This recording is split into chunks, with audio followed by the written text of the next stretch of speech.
m'appelle Alain. Avec des amis, on est en train de créer une association qui s'appelle les Compagnons de la rue. On a créé ça il y a à peu près un mois et demi, hein, c'est ça. Oui. Et l'objectif qu'on a, c'est plus personne dans la rue. Voilà, donc c'est le premier objectif de notre association. Et On va développer quelque chose à court terme. On a pas mal de projets à court terme, moyen terme et long terme. Parce que l'objectif, c'est pas. Comme on est des gens de la rue, on a une démarche de rompre avec l'assistanat et d'aller dans un volontariat, d'offrir des compétences aussi, de pouvoir offrir de la réhabilitation. Donc l'objectif premier pour cet hiver, donc c'est un bâtiment, quelque chose qui puisse accueillir. C'est un toit, voilà, qui est important. On a une petite piste sur l'hôpital Saint-Jacques, mais rien n'est fait. Et on a d'autres bâtiments en vue. Mais pour l'instant, on attend la réunion. Nous avons une réunion le 7 décembre avec le CCAS et le cabinet du maire. On aura certainement des résultats et des réponses à donner. Mais pour l'instant, on est encore un peu dans le... Pour l'instant, on se met en complémentarité avec l'existant. Voilà. Donc on va essayer surtout de s'occuper des gens qui ont des animaux parce qu'ils ont peu d'espace. Ils sont assez peu pris en compte et puis ils sont assez nombreux dans la rue. Et puis on a aussi quelques familles qui sont mal logées. Donc on va essayer de ramener de se mettre en complémentarité vraiment avec déjà ce qui existe. Et puis en partenariat si possible avec les pouvoirs locaux et puis les associations, les structures.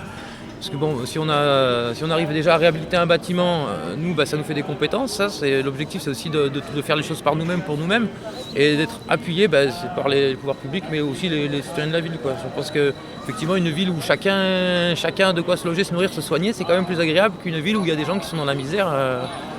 Je pense que ce sera plus agréable pour tout le monde.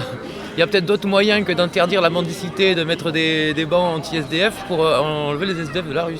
On peut redonner une directive, une direction, je pense, parce que je pense qu'on est tous mieux quand on se sent utile, quoi. Donc se redonner une utilité sociale en faisant groupe aussi, parce que c'est vrai qu'il y a casser un petit peu la solitude de la rue, l'animosité aussi, parce qu'on se retrouve hors de l'espace juridique.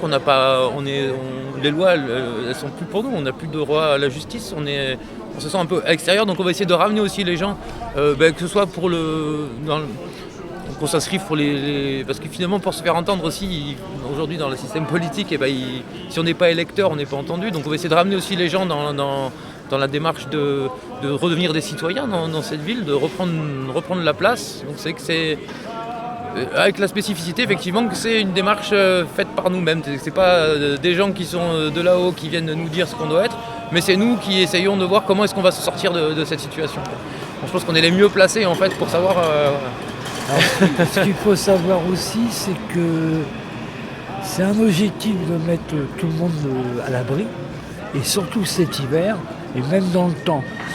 Il faut savoir qu'actuellement, d'après les chiffres, il y a environ 1000 personnes dehors à Besançon.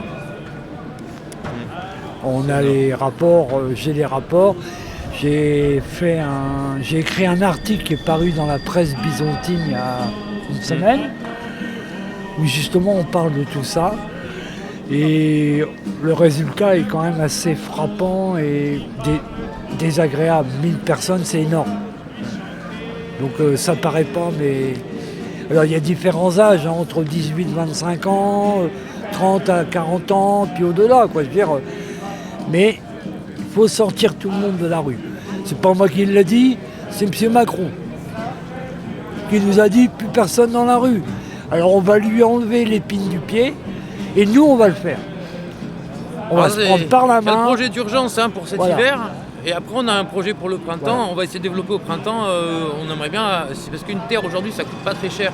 C'est plutôt les lois qui nous empêcheraient de devenir paysans, mais si on pouvait avoir à la fois travailler sur l'agriculture vivrière, c'est-à-dire retrouver l'autonomie alimentaire de la ville en étant dans un système participatif. Alors il y aura une ferme collective mais aussi des petites mini-fermes individuelles. Donc l'objectif ça serait effectivement un savoir-faire encore. La paysannerie c'est une passion aussi pour beaucoup. Donc on pense aussi que par ce biais-là on va pouvoir réhabiliter des gens qui ont été fracassés.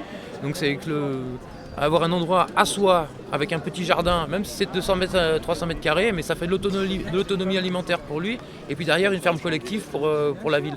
Donc on va essayer, nous, d'entraîner aussi des gens dans cette démarche, voir, c'est une démarche qui plaît pas mal, nous, chez les gens qu'on côtoie. Et donc on va essayer, et bien sûr ce serait une démarche ouverte, puisque y a plein de gens de la ville aussi qui aimeraient bien y accéder, je suppose. Et puis je pense que pour une ville comme Besançon, il faudrait 15-20% de la population qui soit intéressée par ça pour y parvenir. Donc ça serait aussi d'arriver finalement à cette mixité entre les gens de la rue et les exclus, et puis ceux qui le sont pas encore, ou ceux qui aimeraient se trouver une nouvelle voie en fait, parce qu'il y a peut-être des gens qui ont simplement des boulots et qui leur plaît pas, mais qui les gardent parce que sans ça ils vont se retrouver à notre place. Donc c'est pas aguichant. Hein. Il faut quand même penser aussi qu'il y a beaucoup de gens dans la précarité. Et que ces gens-là peuvent se retrouver dans la rue du jour au lendemain. Oui, autant il y a beaucoup de gens aussi qui ont encore un logement, mais qui n'ont plus les moyens de manger, quoi. Voilà, donc il faut penser à tout ça. Donc on travaille dessus avec acharnement. Nous sommes un groupe de compagnons maintenant qui s'est étoffé. Et on est dessus. Et on va aller jusqu'au bout. Il faut bien qu'ici à Besançon, que les compagnons de la rue, on va aller jusqu'au bout de ce qu'on entreprend. Nous sommes déterminés. Notre volonté, notre solidarité, nos mains, et on va construire quelque chose. Puis comme on a un projet écologique et social, on espère que ce soit fait non pas dans la confrontation avec les pouvoirs publics, mais qu'on arrive vraiment à faire quelque chose en partenariat tous ensemble. Et là vraiment, ça serait la grande victoire. La grande victoire, ça serait de faire tout ça ensemble, ça serait vraiment, ça serait vraiment super. Pour nous, c'est l'objectif. Hein. On ne veut pas de heurts, on n'a pas besoin de se battre. On veut se battre, mais intelligemment, avec nos armes. Mais pas de confrontation directe. On veut juste réussir. Il faut qu'à Besançon, il n'y ait plus personne dans la rue, ça serait magnifique. On pourrait s'offrir ça pour Noël et puis ça serait un cadeau. Et si on peut effectivement très rapidement mettre à l'abri une grande partie des compagnons pour cet hiver, pour nous c'est une belle victoire. Voilà. Ok, en tout cas, merci bien. Merci à vous. Merci à vous. De l'association et puis on espère qu'on va aboutir à quelque chose. Nous aussi. C'est le but. Hein. C'est le but. Hein. Merci beaucoup. C'est notre but. Hein. Voilà. Merci beaucoup. Merci à vous. Merci à vous. Bonne journée. Oui, voilà, bonjour. Donc je me présente, je suis Ormarie Lhomme, manifestante au-delà du pass, surtout contre l'ensemble des restrictions de liberté qu'il y a à cause du Covid. Surtout, il y en a une qui me fait peur par-dessus tout. La peur s'est réactivée depuis que j'ai appris l'existence d'un nouveau variant ce matin. C'est que j'ai peur qu'un jour on nous remette de nouveau un couvre-feu à 18h dans lequel on n'a pas le droit de faire une activité physique en extérieur. Voilà, c'est le traumatisme de la période pendant laquelle nous avons déjà été confrontés à ça est encore actif en moi.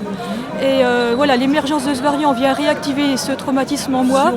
Et là, voilà, du coup, là, je vous dis clairement, j'ai peur, je suis en colère. Et déjà, avant même de savoir quelles vont être les annonces du gouvernement liées à ça, j'ai peur et je suis en colère contre le risque qu'un jour on soit de nouveau sous couvre-feu à 18h en n'ayant même pas le droit de pratiquer une activité physique en extérieur, même si c'est pendant les horaires de couvre-feu. Jusqu'à 18h, il y a les rendez-vous professionnels et ensuite il n'y avait pas le droit de se promener. Pourtant, tout le monde sait que l'activité physique est essentielle pour conserver la santé, y compris stimuler les défenses immunitaires. Et donc toute stimulation des défenses immunitaires freine la circulation de tous les virus, y compris du Covid. Si on nous les déprime, forcément ça va accélérer le virus. Et en plus, nous exposer au risque des autres maladies liées à la sédentarité. Par exemple, les maladies neurodégénératives. Alors, j'ai pas encore l'âge de les développer, mais voilà, ça peut augmenter mon risque plus tard. Le jour où je suis en âge de faire une maladie d'Alzheimer, si on m'oblige à rester sédentaire, forcément, ça va augmenter mon risque. Aussi, bon, voilà, j'ai pas de soucis au niveau de l'obésité, ça se voit, mais par contre, il y a aussi le risque du diabète, de l'obésité, de tout ça. Et puis, il y a une explosion des cas de dépression. Donc effectivement, là, par contre, ça m'a un peu concernée en février dernier, et c'était à cause de ça. Voilà, il faut absolument, quoi qu'il arrive, même s'il y avait un très méchant variant qui tue quasiment tous les gens qui l'attrapent, il faut absolument qu'on n'ait plus jamais d'interdiction, même à seulement certaines heures, de pratiquer l'activité physique en extérieur si essentielle à notre santé. D'autant plus, si je me promène seule dans une forêt, il y a zéro risque de contamination, ni que je contamine quelqu'un, ni que je sois contaminé par quelqu'un. Donc là, ça, faut plus jamais que ça arrive, quoi qu'il arrive.